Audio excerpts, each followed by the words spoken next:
Voltamos a falar com a diretora do Foro da Seção Judiciária de Belo Horizonte, juíza federal Simone Lemos Fernandes. Doutora Simone, se comparado com outros países, o Brasil é aí um dos que mais sofre com esses crimes cibernéticos. Por que isso? Isso é uma verdade, embora a gente ainda tenha problemas estatísticos. Vamos dizer assim que a gente tem uma criminalidade em outras áreas consideradas uma criminalidade considerada uma criminalidade mais violenta, que chama mais atenção, e a gente não tem tanto cuidado assim com as estatísticas dos crimes cibernéticos, especialmente crimes praticados contra crianças e adolescentes. Por quê?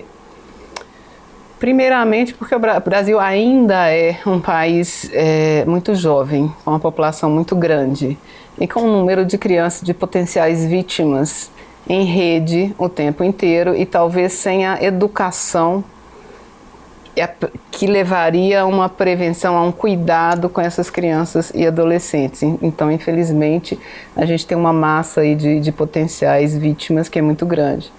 E em segundo lugar, eu diria que a gente é um país que tem problemas também de vulnerabilidade social de seu cidadão, especialmente os pequenos, né, e vulneráveis. Muitas vezes a gente andando assim em comunidades com menos condição financeira, em aglomerados, a gente vê que as pessoas não deixam de ter acesso à internet porque têm uma condição financeira pior e nem deveriam deixar de ter. Mas a gente vê muito as famosas lan houses, né, que só tem esse nome aqui no Brasil, ou os cybercafés, ou centros comunitários que oferecem o acesso à internet descontrolado e ilimitado para crianças e adolescentes também o tempo inteiro. E aí a gente volta naquela primeira questão, quer dizer, o trabalho da família, é o trabalho da escola, é o que ainda nos falta. A senhora acredita então que seria necessário um ambiente virtual específico para essas crianças? Eu acho que é possível e foi um dos objetivos desse encontro em Roma, foi justamente de exigir, entre aspas, né, que as empresas de tecnologia que tanto lucram com o desenvolvimento, né, das novas tecnologias, que elas realmente tenham ações voltadas à garantia de um ambiente virtual seguro para crianças. Ou seja, longe de promover uma censura na internet ou nas redes paralelas, de pelo menos criarem mecanismos que possam ser utilizados pelos pais e responsáveis de forma que essas crianças naveguem sempre em ambiente seguro. E enquanto vítima, a pessoa consegue comprovar que ela sofreu ali um crime cibernético? Há possibilidade, apesar de se dizer que a internet é um mundo irrastreável para quem tem um certo domínio de tecnologia, isso não é verdade na maioria das vezes. As pessoas não são tão cuidadosas e é possível, através de perícias específicas, se identificar sim de onde que partiram aquelas agressões ou aquele assédio. E é importante que a pessoa também não parta do pressuposto que aquilo não é possível de ser apurado. Temos de apurar, temos de punir os responsáveis sim, até para termos um reflexo na diminuição dessa criminalidade. Mais uma vez, em relação à punição, ela modifica de acordo com a gravidade dos fatos? Sim, ela modifica.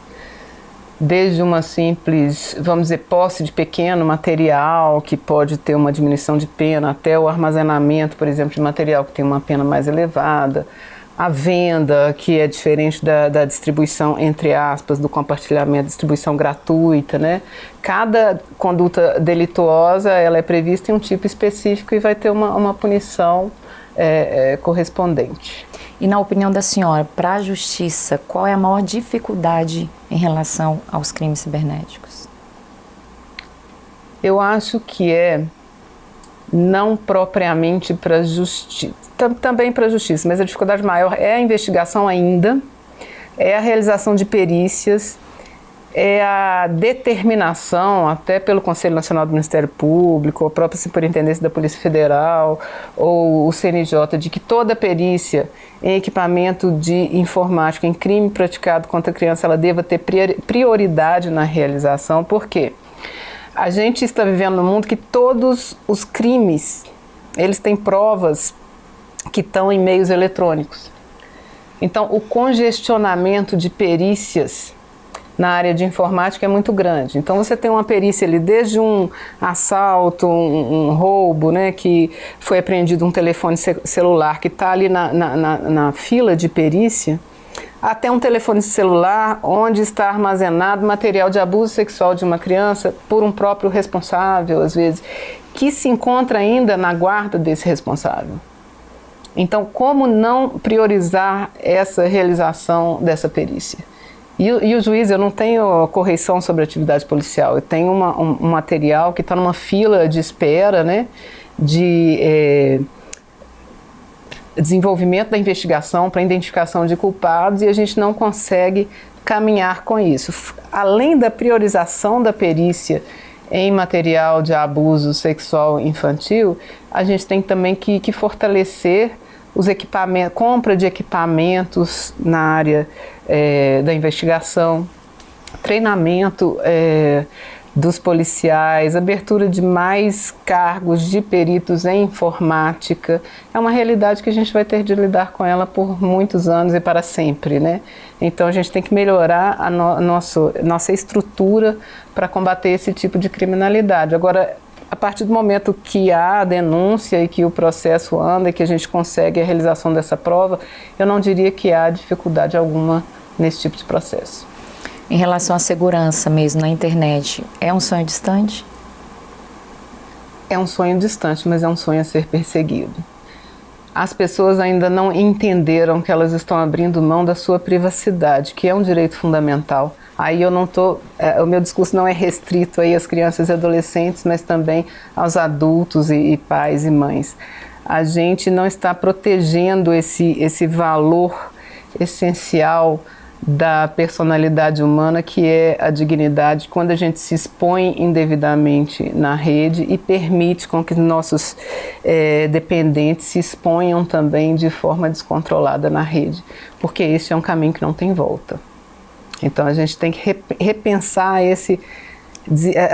o controle da nossa privacidade versus o desenvolvimento da tecnologia, ou seja, não é o fato da existência da tecnologia que obriga necessariamente ao uso daquela tecnologia. A gente tem que usar até o limite da invasão da nossa privacidade e da invasão da privacidade daqueles a quem a gente tem o dever de proteger. Doutora Simone, muito obrigada pela sua participação e por tanto conhecimento. Eu que agradeço a oportunidade.